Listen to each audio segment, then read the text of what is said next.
Alright everybody, welcome back to the TorCraft Cup Online Stage 4 for Round 3. We've got our winners finals coming up here, Cybert of NoRegreT versus SteAdfaSt. Going into the day, not what I expected. I was a believer in the guys that you expect to see in the finals, being believe in NoRegreT, and apparently we're not quite seeing that just yet. NoRegreT actually forgot to ask if SteAdfaSt was ready, so he's asking now at least. Wow. But yeah, so we've got our Zerg versus Zerg here for winners finals, and it should be very exciting. SteAdfaSt, again, beating Believe to make it here.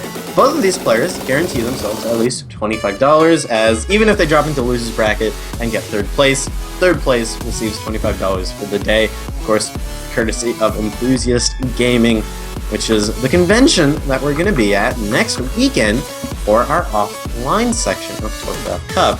And apparently, there's the possibility that even if you didn't quite register already, you don't have to worry too much. You should be able to register all the way up until Monday.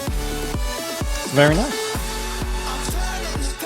So yeah, SteAdfaSt with some very devious, cheeky play, potentially, showing us that he is indeed ready to go the distance. And of course, both of these guys, they just have that one final best of 3 to get themselves into the top 2 guaranteed.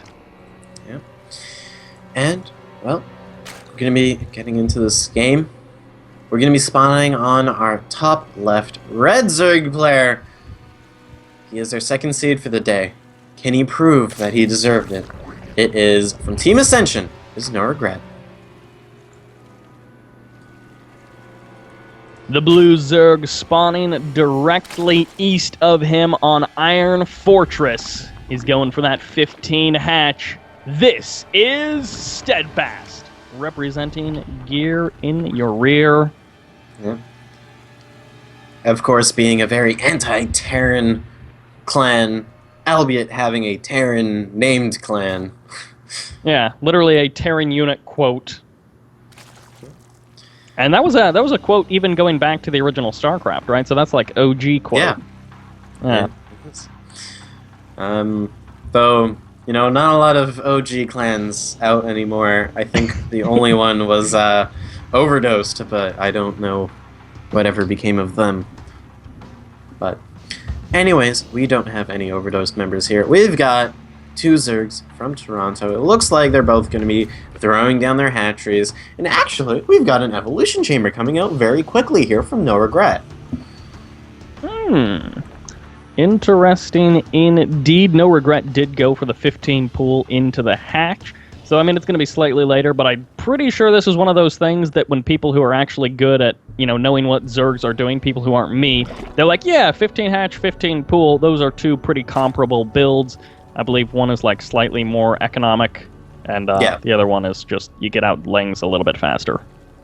Pretty much. It also helps with your queen timing as well. If you go for the pool first, you can get your queen out quicker. That means more larvae per minute, just a little bit earlier than your opponent. But, with this Evolution Chamber, we've got +1 melee coming up very quickly. But on the flip side, SteAdfaSt going for the Roach Warren. So even if there's a large number of Zerglings, so long as he can get out that crucial number of 7 Roaches, he should be able to defend very easily against up to 20 Zerglings. Very interesting dynamic. Oh, that control was so lovely. Is it a big, mind-blowing move from NoRegreT to pull 1 Ling back just as it's about to die? No.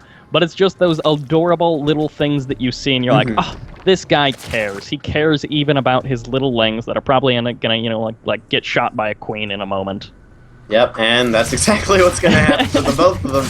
They will see a Roach, though, right before they die. The Overlords definitely see the Roaches. So for right now, with the +1 attack, with the Metabolic Boost, and the Bailing Nest, a lot of Zerglings need to come out here for this attack to be successful on NoRegreT's part. We do have 8 Roaches out from SteAdfaSt, and actually he's going to be the one marching across the map first. Yeah, cranking out 14 additional Lings to be the backup dancers, the backup force for this attack. Looks like the Rooks are going to be targeted down, but as these roaches get ever closer to crashing on into this base, well, that's actually a spore crawler coming down, not a spine crawler. Interesting. Yeah. Not quite sure why, but we do have Metabolic Boost finishing up. Though, +1 melee attacks, need that to finish up, so that way our Zerglings can be actually able to deal with this. The Queen on the ramp will just go down immediately to these 8 roaches. So far, a lot of havoc being raised in this natural. And SteAdfaSt, I mean, he's got a lot of damage output, a lot of DPS he can unleash onto these lings, but if they get a nice surround, they might be able to actually shut down these roaches. They do get a quick fair surround, and some banelings coming in to help out with that DPS. A couple of these roaches are extremely low on HP. They're getting their last couple of shots off, trying to stutter step backwards, but the ling's speed is allowing them the tools that they need to surround these roaches at least a little bit more, getting off those extra couple of shots and weakening the roaches even more. Yep, and now some more Zerglings are trying to try coming out. A couple more Banelings trying to come in.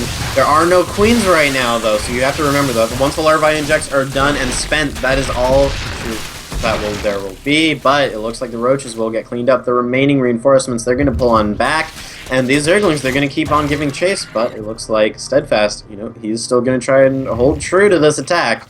Just trying to regroup his units and possibly find a new vantage point. No, he's going to head all the way back home. For a second, I thought he was going to be continuing on that pressure, and then he adds 9 drones on the production tab. Although he's not out of the woods yet, NoRegreT has a lot of anger from that early attack, but he's got a lot of Zerglings, and the Banelings are waddling their way across the map as well. So there's still a lot of danger coming in. +1 armor going to be on the way. It's going to take a while, and it won't be a factor for the next couple of engagements, but with more and more drones coming out, will SteAdfaSt have the units necessary to deal with the Zergling and Baneling production coming out from NoRegreT?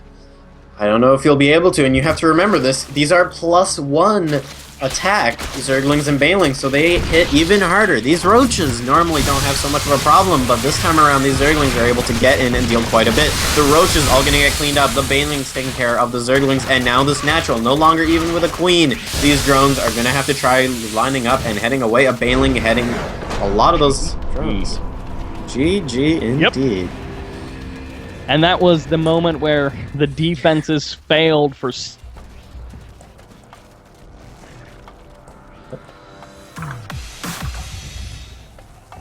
some damage, sniping down Queens, sniping down a fair number of Zerglings, but it just wasn't enough to slide the game and the momentum into his favor. And of course, the nice thing about, oh crap, I have to build a lot of units to survive, is if you then survive, you might have enough units left over to just push across the map and kill the other guy, which is that classic strategy that NoRegreT went for, the win the game strategy, as he's like, oh, I have an opportunity with all these lings.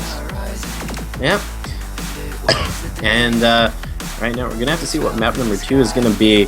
I have to say, SteAdfaSt, he seems to be a bit more comfortable in the longer game situations. It's a lot less micro-intensive, it's a lot less of build order coin flippiness. So I'd have to say a larger map might be something that would aid him, such as, for example, Inferno Pools or, say, Cactus Valley. But we're going to have to see what it's going to be for map number 2. And I'd have to say, though, regardless of what map we get, NoRegreT's still going to do a very similar style. He has been kind of leaning towards, well, actually, he has kind of split himself between kind of the really aggressive builds that we've seen, and now in this game going for, I believe it was that 15 pool, more of the macro-oriented.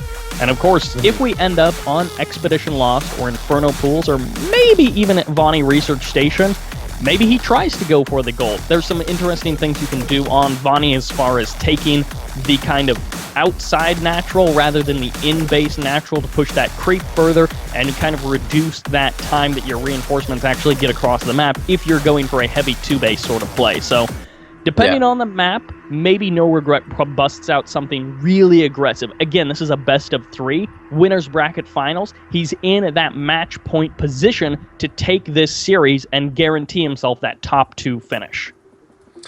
Yeah. And right now, it looks like they're going to be getting that lobby set up. And again, as you said, looking to try and get the top 2 fish, trying to get either their ticket refunded or get their ticket to TorCraft offline section, as that's where all the real money is. We've got $1,000 on the line next Saturday. And, of course, brought to you in part by AMD Radeon Memory. I believe we're going to be getting an SSD for first place. And, again, Us is not home this time, so we'll have someone else be winning that SSD. And, of course, that is an R7 series SSDs from AMD. And, AMD, they also make some really good RAM. 2400 megahertz RAM, of course, is their R9 gaming series. Definitely fast RAM. Yeah, it's, I believe, the highest tier you can get at the moment. So definitely, if you're trying to look to speed up your computer, AMD has the products you need to get it done. So Echo is going to be our map number 2. NoRegreT, I think he played Seraph on this map, correct? And he just went really heavy aggression. Yep. Yeah, so I don't actually remember if that was, Seraph went triple CC, but I don't remember if that was if he went CC first, or if I think he went Reaper on that map. He went Reaper, but it didn't quite work out. And again, NoRegreT, other than that last game, he really seems focused on, I'm going to kill the other guy as quickly as I can. Again, probably that attitude, I'm here to crush nerds, I'm here to win, I'm here to get a free ticket. Yeah. And, that's just kind of how NoRegreT is in previous TorCrafts and previous tournaments I've seen him in. He's always just been that guy. I need to win as fast as possible, and I'm going to cheese you out so much that you probably could open a dairy store. Precisely, but